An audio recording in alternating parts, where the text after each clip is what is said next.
What's the one thing that you're expected to do? What's your one responsibility in life until the age of 18? To do well in school, right? But I could never be bothered to do homework or to study for exams. Since a very early age, and I remember I stood out because of this. I was peculiar in this. I genuinely, truly, honestly never even tried to do well in school. I was very comfortable standing in the bottom few of my class. Now, any of you psychology majors, you can probably help me out with why that is, but this is what it was. I was always very involved in school activities. I took part in debates, was part of the school band, played for the house basketball team, had amazing, brilliant performances in a lot of school assemblies, but I could never be bothered to get good grades. So the one responsibility I had to do well in school was a purpose I wasn't willing to adopt. So I said, fuck it. I am just going to chill. Now, in hindsight, I still won't call it foolish. I still won't call it stupid of me to do, because how could younger me have known any better? We've grown up in this society where we see everyone bitching and crying about their work. We start dreaming of Saturdays as soon as the alarm rings on Monday morning. You long for vacations, you long for holidays. Your work is just seen as something that we've all been burdened with, something that we all unwillingly have to do. I'll share an example with you. And it's weird how I still remember this so vividly, so clearly. I remember as a kid watching an episode of The Office, and in it, Michael challenges everyone to do XYZ number of push-ups. I don't know how, I don't remember how, I think it was 20, 25, something like that, a very small number. And everyone ignores him, as they always do. But then he says, whoever does 20, 25 push-ups, how much ever it was, gets to go home. And you see everyone drop to their knees and give it their absolute best shot to just, getting in one after one after one, just trying their best to reach that number. Now I know it is all intended just as a joke, it's all just for laughs. But there is some truth behind every joke, right?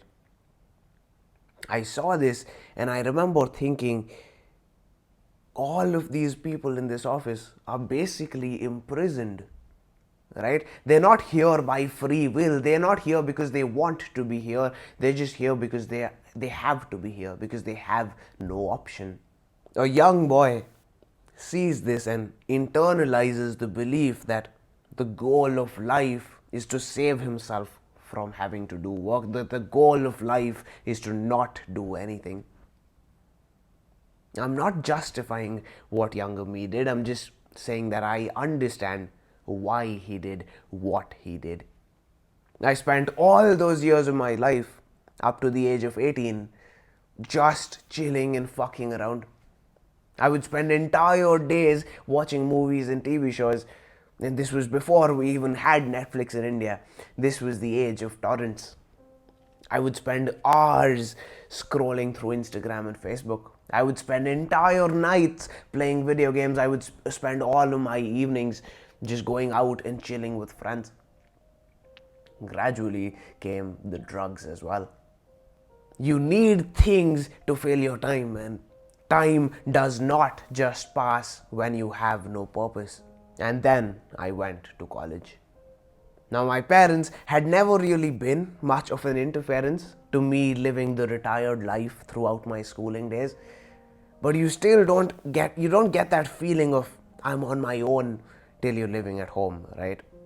There's still that little bit of I gotta be home before this time. I can't be out on streets for entire nights. I gotta sober up before I go home.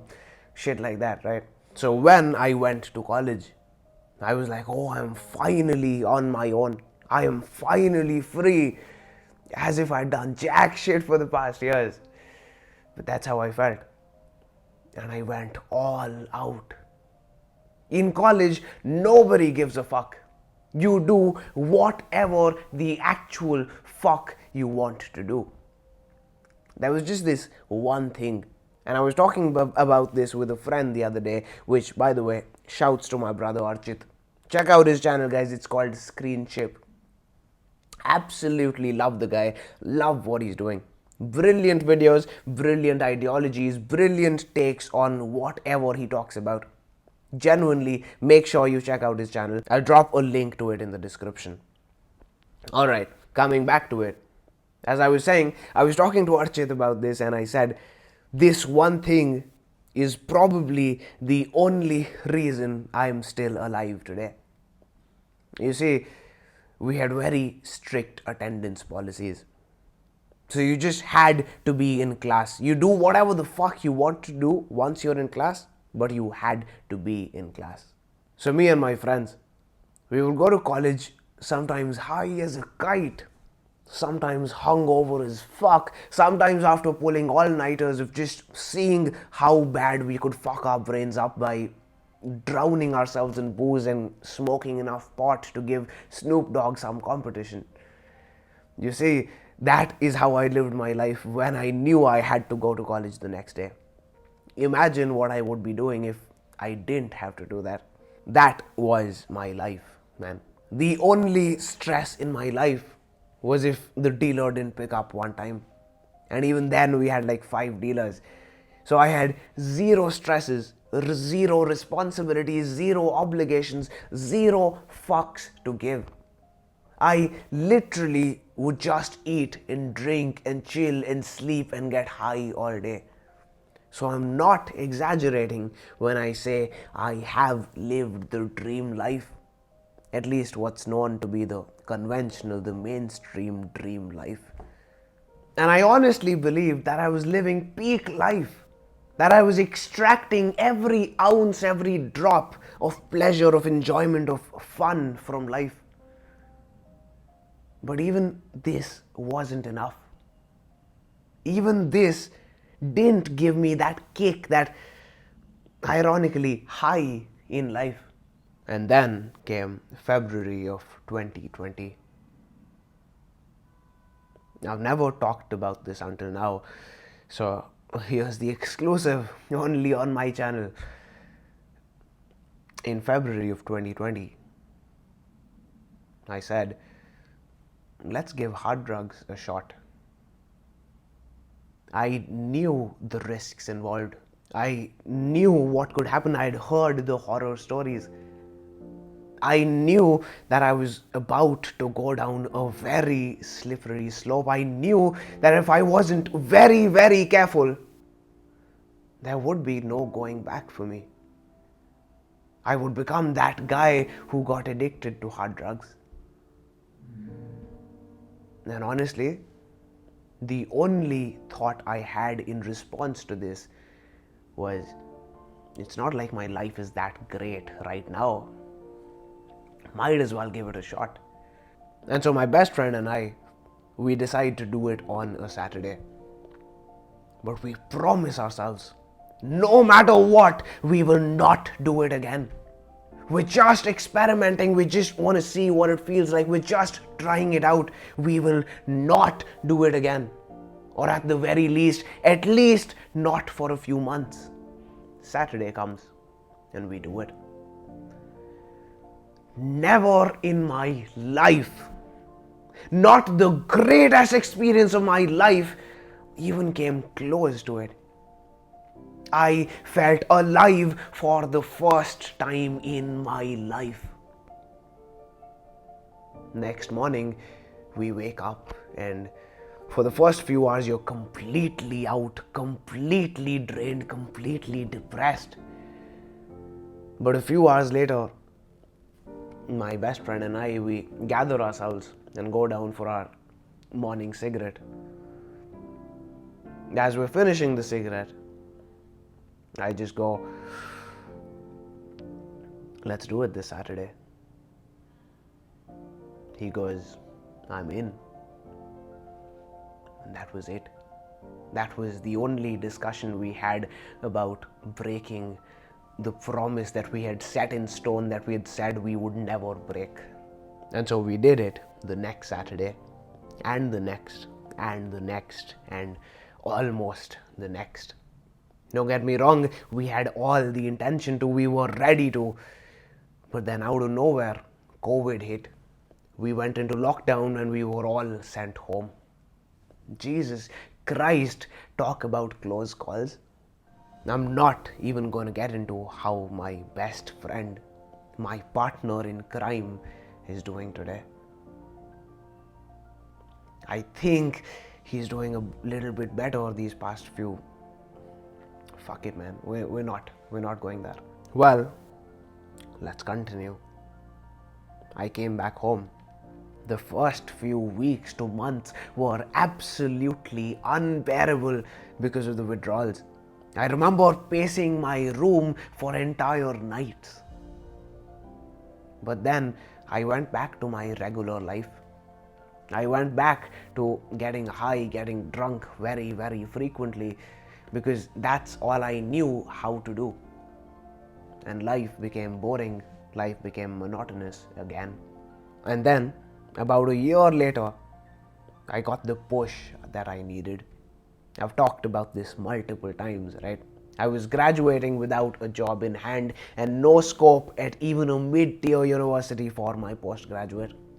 I was basically forced into a corner with no way to go but up. I was forced into a purpose, which was the GMAT. And my life was never the same again. This was the drug that I needed. This was the drug that I had been looking for my whole life. I felt happy, I felt excited, I felt alive once again. It wasn't the GMAT that did anything by itself. The GMAT was arbitrary. It was the act of adopting a purpose that was the perfect balance between difficult and possible. For the first time, when I woke up, there was a reason for me to wake up. There was a reason for my today. For the first time when I woke up, it didn't feel like, what's the point of me even getting out of bed today? For the first time, I felt excited about the future. This is why I preach purpose. This is why I say pick a purpose, have dreams, visualize things. Not just so that you achieve those things, but because they will give meaning to your life. They will bring reason to your life.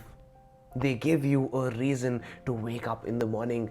They give you a reason for your existence.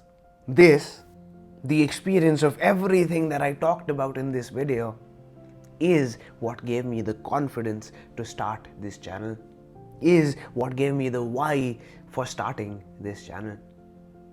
I know for a fact that there are hundreds of thousands of people who are living their lives the way I was.